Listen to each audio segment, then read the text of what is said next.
Hello, welcome back to my channel. ഞാൻ ഇന്ന് വന്നിരിക്കുന്നത് ഒരു അടിപൊളി മട്ടൻ ബിരിയാണിയുടെ റെസിപ്പി ആയിട്ടാണ്. അപ്പോൾ നമുക്ക് വേഗത്തിൽ തന്നെ റെസിപ്പിയിലോട്ട് പോവാം. അതിനു വേണ്ടി അത്യാവശ്യം വലിയൊരു പാൻ തന്നെ വെച്ച് കൊടുക്കാം. അതിലോട്ട് 4 ടേബിൾ സ്പൂണോളം ഓയിൽ ഒഴിച്ച് കൊടുക്കാം. ഇനി ഒരു 1.5 സവാളയോളം നമുക്ക് മുരിച്ചെടുക്കാൻ വേണ്ടിയിട്ട് ഇട്ട് കൊടുക്കാം. ഇത് ഡെക്കറേറ്റ് ചെയ്യാൻ വേണ്ടിയിട്ടും ഒരല്പം മസാലയിലോട്ട് ആഡ് ചെയ്യാൻ വേണ്ടിയിട്ടുമാണ്. അങ്ങനെ ചെയ്യുന്ന ടൈമിൽ ബിരിയാണിക്ക് നല്ലൊരു ടേസ്റ്റ് കിട്ടും. ഈ സവാള ഒന്ന് വിട്ടിട്ട് കൊടുക്കുന്ന ടൈമിൽ നമുക്കത് എളുപ്പത്തിൽ തന്നെ മുരിഞ്ഞു കിട്ടും. ഇത് നന്നായി മുരിഞ്ഞു വന്നിട്ടുണ്ട്. നമുക്കൊന്ന് കോരി മാറ്റാം. ഇനി ഇതിലോട്ട് നെടുകി കീറിയ 3 പച്ചമുളകും 1/4 ടീസ്പൂണോളം പെരിഞ്ചീരകവും കൂടി ആഡ് ചെയ്ത് കൊടുക്കാം. ഇത് ഇങ്ങനെ ചേർക്കുന്ന ടൈമിൽ ബിരിയാണിക്ക് നല്ലൊരു ഫ്ലേവർ കിട്ടും കേട്ടോ. അതിന് വേണ്ടിയിട്ടാണ്. ഇനി ഇതിലോട്ടൊരു മീഡിയം സൈസ് 3 സവാള ആഡ് ചെയ്ത് കൊടുക്കാം.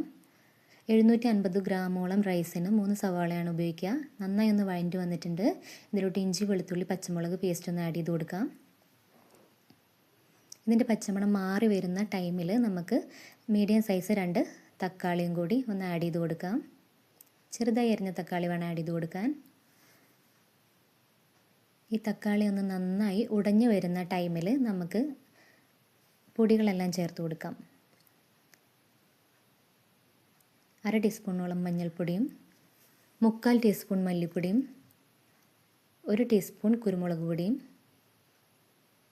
1 ടീസ്പൂൺ ഗരം മസാല പൊടിയും കൂടി ചേർത്ത് കൊടുത്ത് ഇതിൻ്റെ പച്ചമണം മാറി വരുന്നത് വരെ നന്നായി ഒന്ന് ഇളക്കി കൊടുക്കാം.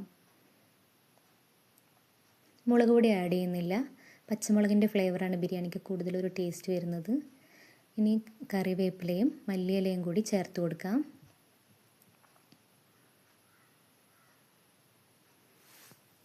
ഇതിലോട്ട് ഒരല്പം തൈരും കൂടി ചേർത്ത് കൊടുക്കാം. 2 ടീസ്പൂണോളം തൈരും കൂടെ ചേർത്ത് കൊടുക്കാം.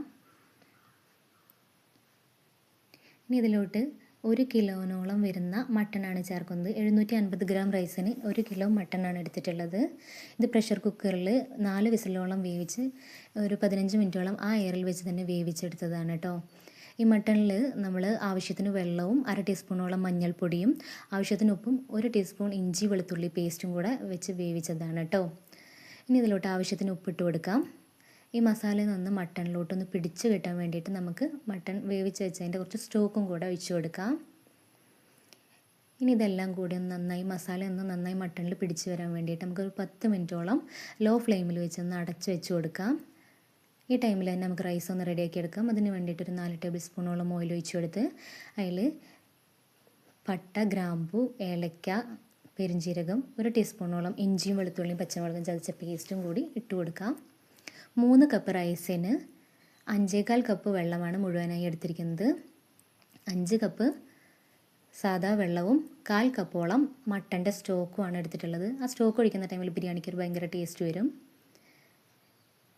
ഇനി നമുക്ക് 1 ടീസ്പൂണോളം മസാലയിൽ നിന്നും കൂടി ഇട്ട് കൊടുക്കാം. മസാല ആവശ്യത്തിന് ഉപ്പും കൂടി ഇട്ട് കൊടുക്കാം. 2 ടീസ്പൂൺ ഉപ്പ് ഇട്ട് കൊടുത്തിട്ടുണ്ട്. ഈ ഉപ്പ് നമുക്ക് ആവശ്യത്തിന് വേണമെങ്കിൽ ചേർക്കാം.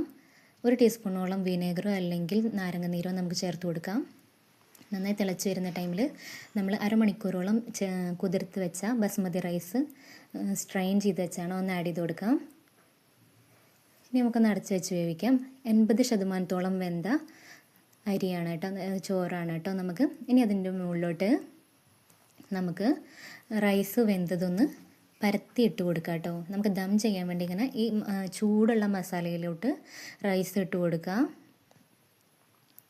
പരത്തി ഇങ്ങനെ ഇട്ട് കൊടുത്ത് അതിൻ്റെ എല്ലാ ഭാഗത്തേക്കും എത്തുന്ന വിധത്തിൽ ഇട്ട് കൊടുത്ത് ഒരു ലെയർ ഇട്ട് കംപ്ലീറ്റ് ആക്കിയിട്ട് അതിൻ്റെ മുകളിൽ ആവശ്യത്തിന് നെയ്യും മുരിച്ച് വെച്ച ഉള്ളിയും ഗരം മസാലയും മല്ലിയില പുതിനയും ചേർത്ത് റൈസിൻസും കാഷ്യൂം കൂടി ചേർത്തിട്ട് നമുക്കൊന്ന് സെക്കൻഡ് ലെയറും കൂടി ഇട്ട് കൊടുക്കാം.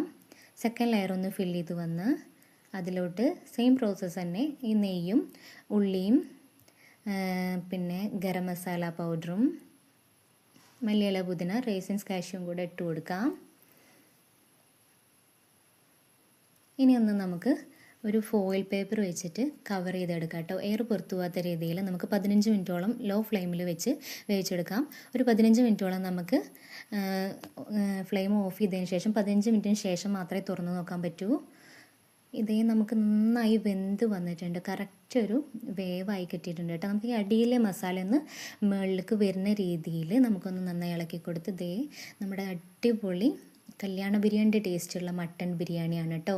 നിങ്ങളെൻ്റെ ചാനൽ ആദ്യമായിട്ട് കാണുന്നവരാണെങ്കിൽ സബ്സ്ക്രൈബ് ചെയ്ത് സപ്പോർട്ട് ചെയ്യാൻ മറക്കരുത്. Thank you for watching.